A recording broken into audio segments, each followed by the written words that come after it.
So hello, this is Shubham.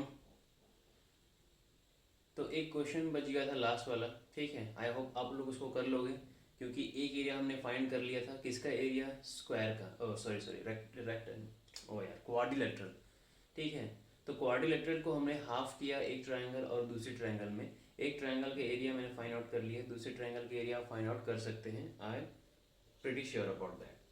सो आगे हम लोग स्ट्रेट लाइन को ही कंटिन्यू करते हैं। So I will write the heading, बीच में लिख दूँ क्या? Straight lines. If you have any problems with my writing, please tell me and please let me know. ठीक है, स्ट्रेट लाइंस। तो इसमें देखो, हमने लास्ट स्लोप को डिस्कस किया था। लो स्लोप जो है, स्लोप स्लोप में एक पॉइंट हमने पढ़ा था। क्या पॉइंट पढ़ा था? फॉर्मूला के फॉर्म में क्या पढ़ा था हमने कि slope of a line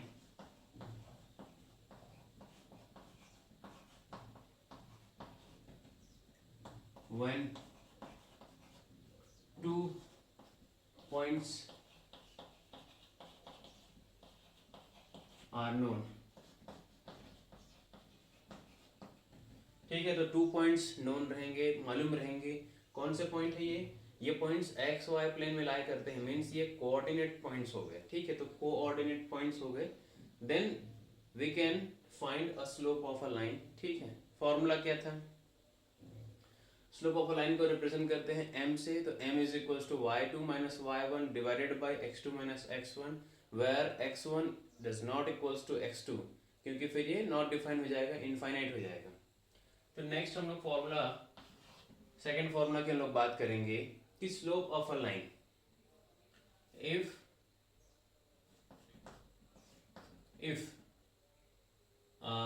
two lines L1 and L2 are parallel।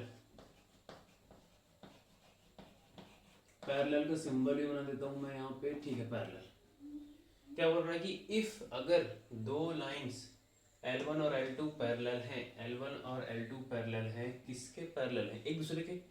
Where? कहाँ पे? एक्स वाई प्लेन में, कोऑर्डिनेट प्लेन में। तो मैं इसको ड्रॉ कर देता हूँ।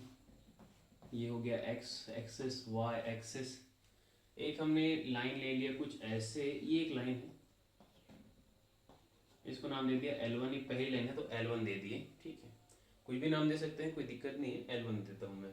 अब मैंने बताया कि यहाँ पर कोई एंगल है, तो एंगल को मैंने यहाँ पे बोल दिया थीटा, और एक लाइन उसी के पैरेलल हम लोग ले लेते हैं, उसी के पैरेलल लेते हैं, विच इज L2, और उसमें जो एंगल है वो भी थीटा। ये तो गलत हो गया, थीटा 1 थीटा 2 करें, थीटा 1 थीटा 2 कर देते हैं। ठीक है, तो लाइन पैरेलल है। तो पहली कंडीशन हम लोग पुराने 6th 7th में क्या पढ़े थे, 6वीं 7वीं में क्या पढ़े थे कि भाई एक ट्रांसवर्जल कोई लाइन होती थी और दो लाइन पैरेलल उसके इंटरसेक्ट करते हुए जा रही है।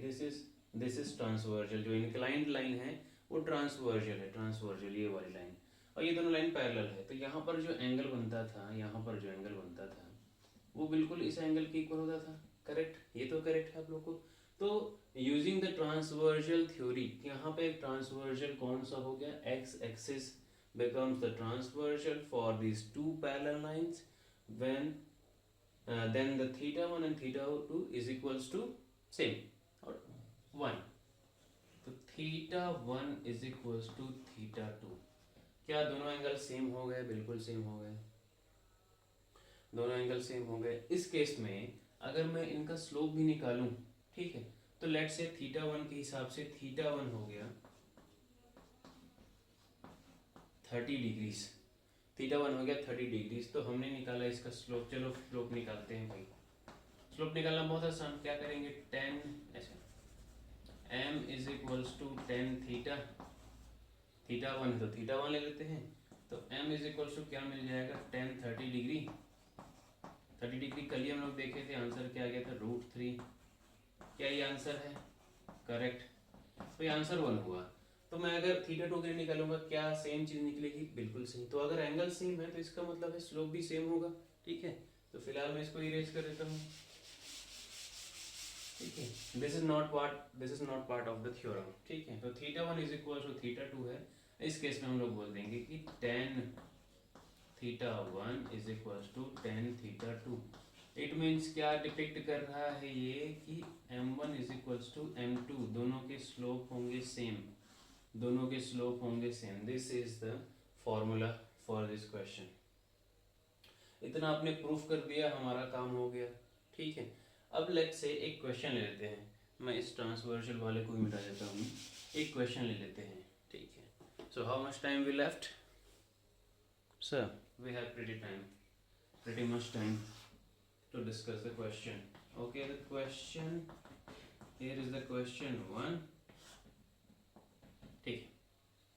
तो determine that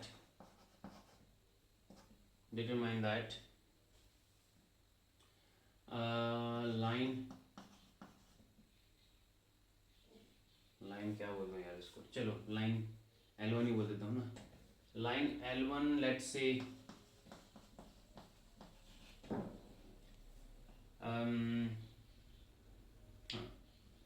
making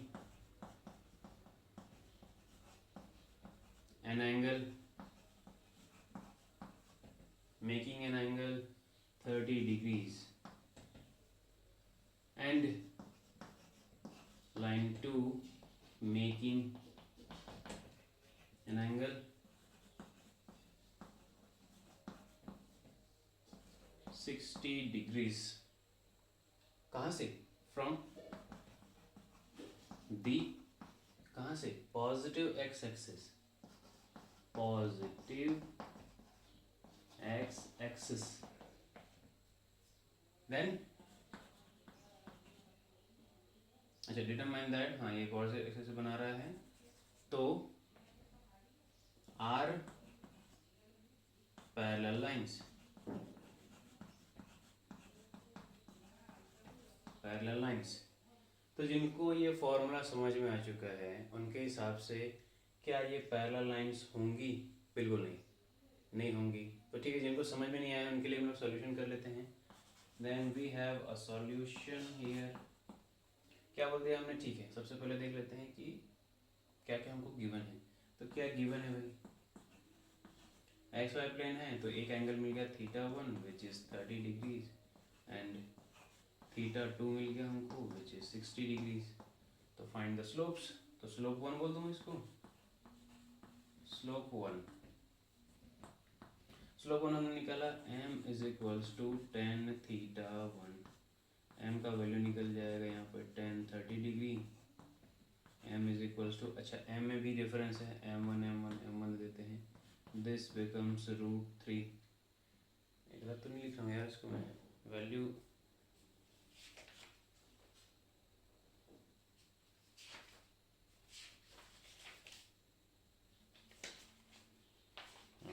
गलत ही लिख रहा था, सॉरी फॉर दैट। इसका वैल्यू होता है 1/√3।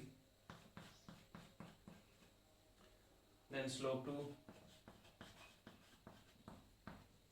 m2 is equals to tan theta 2, m2 is equals to tan 60 degree. क्या गिवन है? Theta 2 60 degree. कहाँ पे दिया? देखो ये 60 डिग्री, ठीक है। तो इस पूरे क्वेश्चन में हमको क्या क्या काम है? ये वाला काम का चीज़ है, ये वाला काम का चीज़ है, हो गया काम। तो m2 इज इक्वल्स टू √3, इसका वैल्यू होता है √3। So here theta 1 does not equals to theta 2। इसी कारण हमको क्या मिला? m1 does not equals to m2। देखो ये तो गिवन था, लेकिन इसको हमने फाइंड आउट करना था, तो ये फाइंड आउट कर लिया कि ये इक्वल टू है, इक्वल टू नहीं है। Hence line L1 is not parallel to L2, line L2। ये हो गया हमारा आंसर, ठीक है। तो इस तरीके से क्वेश्चन को सॉल्व करेंगे। तो ये रहा क्वेश्चन। कल हम लोग देखेंगे इसके और क्वेश्चंस, ताकि ये इस थ्योरम पे हमारी कमांड कंप्लीट हो जाए। Okay, so thank you.